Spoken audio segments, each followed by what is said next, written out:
Muy bien, continuamos entonces con nuestro estudio de síntesis del Antiguo Testamento. En el módulo anterior comenzamos a ver el tema de los jueces. Bueno, un juez era aquella persona que se encargaba de impartir justicia, una persona que castigaba al que oraba mal y también vindicaba al que oraba bien.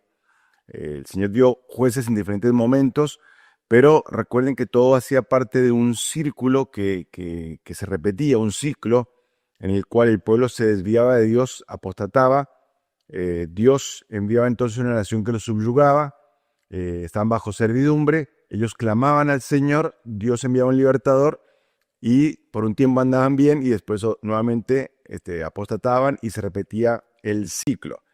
Es interesante que en el Nuevo Testamento se menciona este periodo también de los jueces, se mencionan varios de ellos, y demostrando la historicidad de este tiempo, ¿no?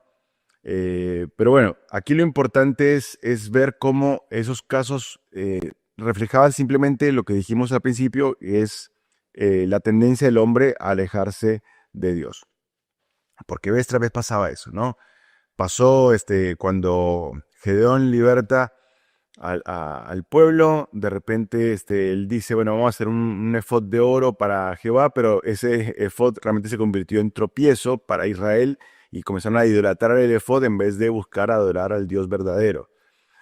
Pasó así vez tras vez en el cual el pueblo, se desviaba por completo del Señor y el Señor una vez más los liberaba vez tras vez, ¿no? Quizás el más famoso de los jueces sea Sansón, ¿no? Famoso por las historias de escuela dominical, donde recordamos que lo mostraban como el hombre más fuerte del mundo, aunque realmente es el más débil en su carácter, ya que él fue cayendo y siempre por lo que él veía, él lo quería tomar, él lo codiciaba y lo tomaba, y eso también fue tropiezo para su vida.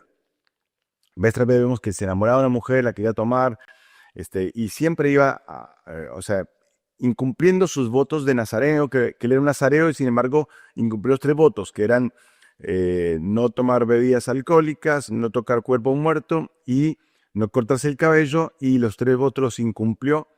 Y dice la palabra de Dios que terminó siendo juguete del enemigo, y perdió sus ojos, lo que era la fuente de tropiezo, él los perdió, ¿no?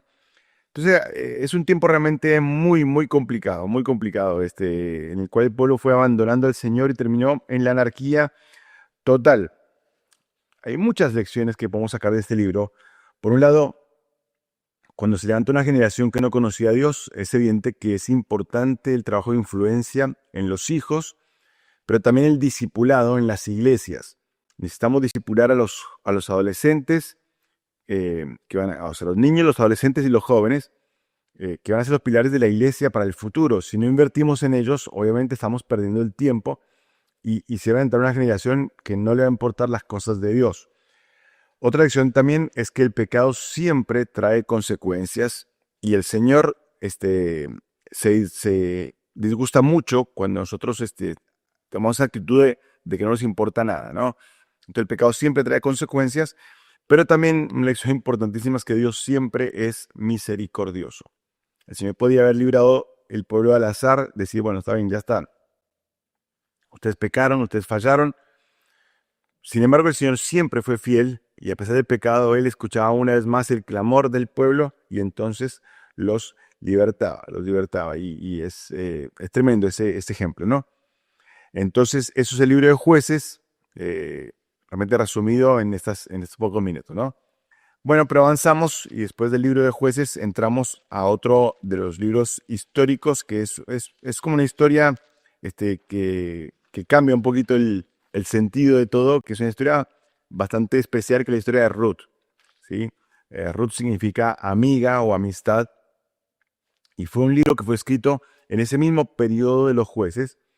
El escritor es desconocido, aunque algunos lo atribuyen a Samuel. Las palabras claves son descanso y redención, porque vamos a ver cómo se van a manifestar esas palabras a través de esta historia, ¿no? ¿Cuándo se escribió? Bueno, si bien pertenece a la época de los jueces, se escribió mucho después, quizás después del reinado de David, así que hacia el año 1000 seguramente, pero la historia se relata durante el tiempo de los jueces. El mensaje es el descanso a través de la redención y la unión con el Redentor.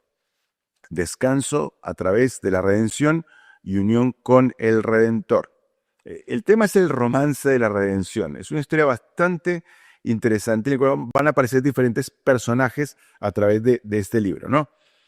Entonces, comenzamos con el capítulo 1 diciendo que en los tiempos que gobernaban los jueces había un hombre de Belén, dice, que se llamaba Elimelec, ¿sí? Elimelec.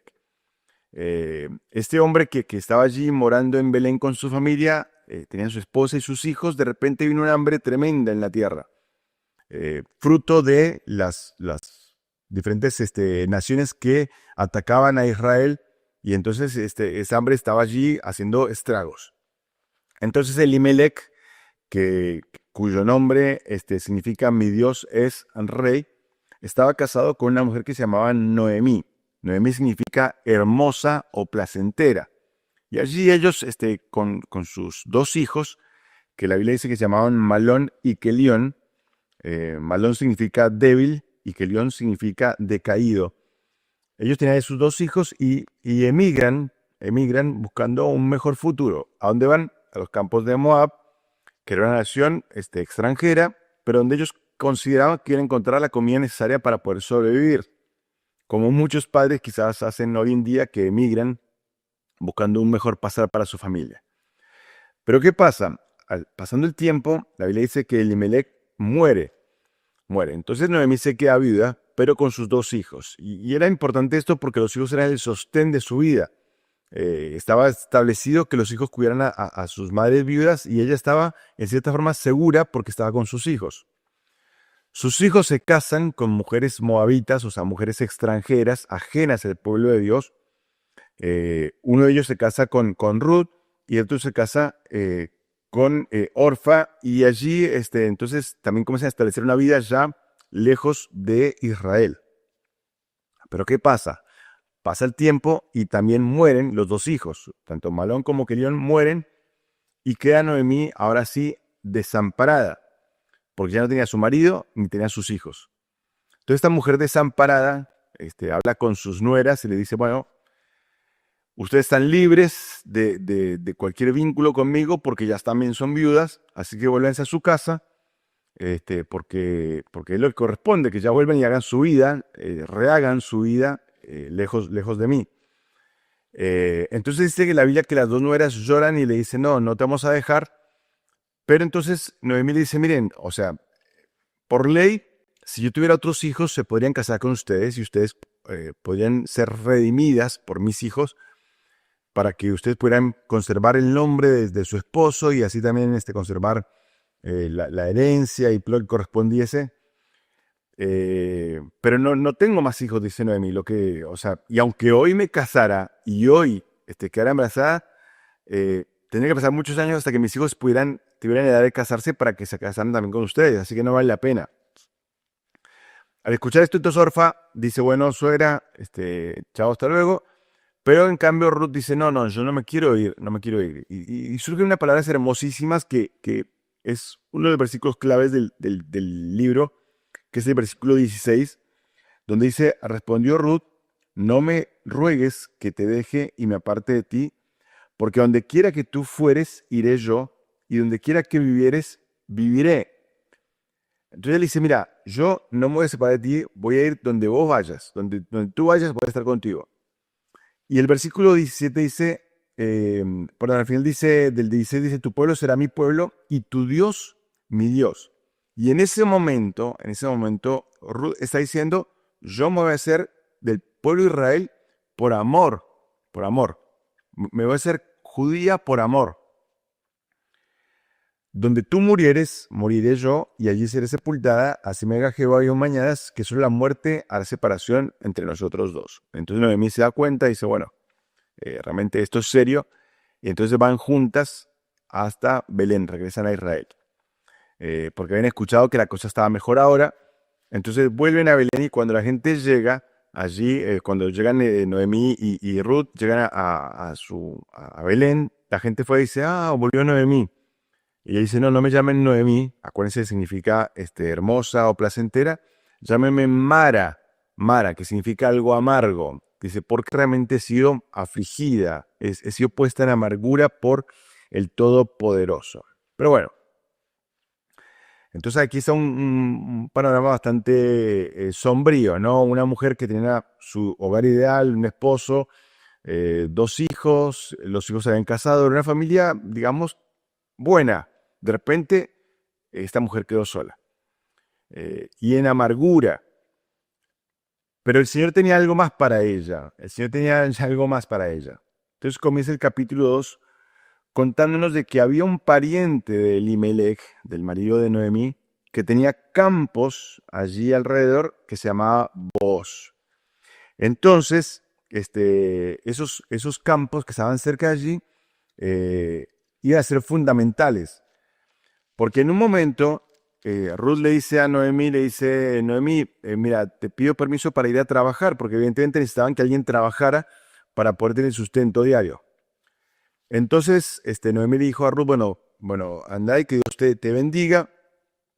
Y ella llega a trabajar, ¿dónde? Al campo de Booz. Entonces ella comienza a trabajar allí. Nadie la conocía, pero comienza a trabajar. Cuando llega a Booz y la ve, pregunta por ella, dice, ¿quién es esta mujer? Le dice, mira, ella es Ruth la Moabita, que vino con su suegra Noemi y no ha parado de trabajar desde que llegó. Desde que llegó ha estado trabajando fielmente. Eso impactó mucho a Booz, una mujer virtuosa. De hecho, lo dice más adelante, dice, todo el mundo sabe que eres una mujer virtuosa. Le impactó mucho eso también a él. Y después de que sabe eso, entonces la invita a comer con todo el grupo de siervos que estaban allí y le dice a los siervos que tiren a propósito manojos de trigo para que ella pueda recoger y que ella pueda también llevarle a su suegra. Y de hecho les lleva una gran cantidad. Cuando vuelve Ruth a su casa, Noemí le preguntó dónde estuviste y ella le dijo, mira, estuve arando, estuve allí trabajando en el campo de un hombre llamado Booz.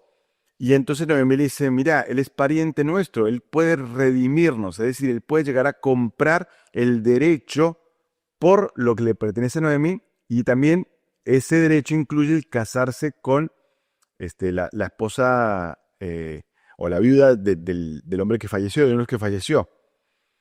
Y así la podía redimir.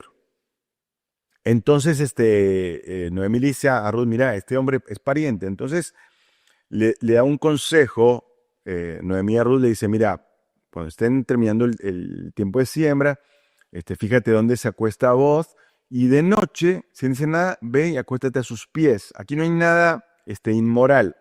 El acostarse a los pies indicaba bien un acto de servidumbre. Más adelante en la historia vamos a ver un rey David ya viejo, que no encontraba calor, ¿viste? Con las frazadas que le ponía, entonces pusieron una doncella para que durmiera a sus pies. Era algo que se usaba muy comúnmente, pero no había nada inmoral acá. Entonces Ruth sigue el consejo de Noemí y se fija dónde se acostó Booz y va de noche y se acuesta a sus pies. De repente en la madrugada se despierta Booz y siente que hay alguien ahí acostado y pregunta quién está ahí. Ella dice, soy yo, Ruth la Moabita. Y entonces Booz la lava nuevamente. La había lavado por su belleza, se había fijado en ella, la había lavado por su virtuosidad, pero ahora también la lava porque ella no se fue en busca de muchachos jóvenes. Tendría el derecho, sí, porque era una mujer viuda. Podría haber tenido otro tipo de vida, sí, pero ella eligió seguir el consejo de su suegra y buscó fue a este pariente. Entonces Booz le dice, mira, yo quisiera redimirte, le dice, pero hay un pariente que es más cercano, alguien que realmente tiene más derecho que yo para poder redimir. Pero bueno, yo mañana voy a ver cómo manejo este asunto, dice Booz. Entonces vuelve a Ruth, le cuenta a Noemí le dice, bueno, tranquila hija, porque este hombre no va a descansar hasta que se resuelva este asunto. Comienza el capítulo 4 y allí está el encuentro de Booz con este pariente que era más cercano. Y es interesante el relato porque tiene hasta términos bastante curiosos, ¿no? Porque dice que Booz subió a la puerta, se sentó allí y esperó. Allí en la puerta de la ciudad se resolvían todos los asuntos legales que había, y judiciales también, ¿no? Entonces dice que Booz se sentó allí y aquí pasaba aquel pariente de quien Booz había hablado y Booz le dice, fulano, ven acá y siéntate, ¿no? Y ahí aparece la palabra fulano en la palabra de Dios, ¿no? El fulano. Si nosotros estamos acostumbrados a eso, un fulano, aquí está, ¿no? Un fulano. Entonces este hombre vino y se sentó. Entonces Booz toma 10 varones como testigos y le dice, bueno, vamos a hablar un poquito aquí porque resulta que Noemí volvió de Moab, ya viuda, sin sus hijos, solamente con una nuera. Y dice, pero bueno, el tema es que le dice, mira, ella necesita redimir y el pariente más cercano eres tú y después yo. Así que dime si quieres redimir las tierras que dejó Elimelec. Entonces este pariente, este fulano, dice, bueno, sí, yo voy a redimir. Entonces vos, como que, no lo dice la Biblia, pero yo me imagino que habrá hecho algo como, bueno, espera. Porque tienes que saber algo. Si redime las tierras de Noemí, también vas a tener que casarte con Ruth, la moabita. Ahora, en este relato, Booz no dijo que era bonita, no dijo que era virtuosa, no dijo que era una muchacha ubicada, no dijo nada de eso, simplemente dijo Ruth la moabita. Entonces este fulano no tenía esa información, entonces dice, no, yo no puedo redimir entonces, dice, porque si redimo, si me caso con ella, daño mi herencia, porque ya era un hombre que ya era casado y evidentemente ya tenía familia y no podía dañar su herencia. Entonces dice Booz, bueno, entonces voy a redimir yo, me ofrezco como voluntario para redimir y entonces sellan el acuerdo con un intercambio de zapatos, que era la costumbre en la época. Bueno, se casa Booz con Ruth finalmente y tienen un hijo que realmente fue una bendición para ellos, pero también fue una bendición para Noemí, porque dice la Biblia que el niño fue criado en la falda de Noemí, o sea que Dios le permitió a Noemí volver a tener esa familia que ella había perdido. Dios restituyó para Noemí esa felicidad tremenda. Entonces, allí tenemos ese cuadro hermosísimo en el cual dice, versículo 14 de capítulo 4, dice, las mujeres decían a Noemí, loado sea Jehová, que hizo que no te faltase hoy pariente, cuyo nombre será celebrado en Israel, el cual será restaurador de tu alma y sustentará tu vejez, pues tu nuera que te ama lo ha dado a luz, ella es de más valor para ti que 7 hijos, ¿no? Tremendo. O sea, el testimonio era tremendo de esta mujer Ruth, pero también hermoso ver cómo para todo el mundo se dio cuenta que Dios había bendecido a Noemí al darle nuevamente una familia. 16, tomando Noemí el hijo, lo puso en su regazo y fue su haya, o sea, la mujer que lo cuidó. Y le dieron nombre las vecinas diciendo, le ha nacido un hijo a Noemí y lo llamaron Obed. Este es padre de Isaí, padre de David. O sea que sin saberlo, Ruth la moabita fue la bisabuela del rey David. Sí, ahí está. Ella dio a luz a Obed, Obed a Isaí e Isaí a David. Qué testimonio impresionante, ¿no? Lo que es la gracia de Dios, la misericordia de Dios, pero sobre todo ver cómo el Señor puede restaurar vidas rotas. Una vida rota como la de Ruth, la de Noemí, sin embargo Dios restauró. Podríamos decir que en cierta forma Ruth es un cuadro de nosotros. Al igual que Ruth, nosotros éramos extranjeros y de lejos, porque estábamos ajenos a la familia de Dios. Al igual que Ruth, nosotros éramos pobres y necesitados. Y al igual que Ruth, nosotros la única forma que pudimos emparentarnos fue con el casamiento con el Salvador. Al llegar a tener a Cristo como Salvador personal, entonces ahora somos de la familia de Dios, somos parientes. Y vos, en cierta forma, sos un tipo de Cristo. ¿Por qué? Porque Él tenía que ser pariente, Cristo se hizo hombre. Él tenía que querer redimir, Cristo dijo, el hacer tu voluntad, Dios mío, me ha agradado. Y Él tenía que poder redimir. El único que podía llegar a redimirnos a nosotros era Cristo, el hombre perfecto, que dio su vida por nosotros en la cruz, ¿no? Tremenda historia de redención. Ruth, un cuadro de la esposa de Cristo, gentil, y vos, un tipo de Cristo, nuestro Redentor. Bueno, que Dios te bendiga. Continuamos en el próximo módulo.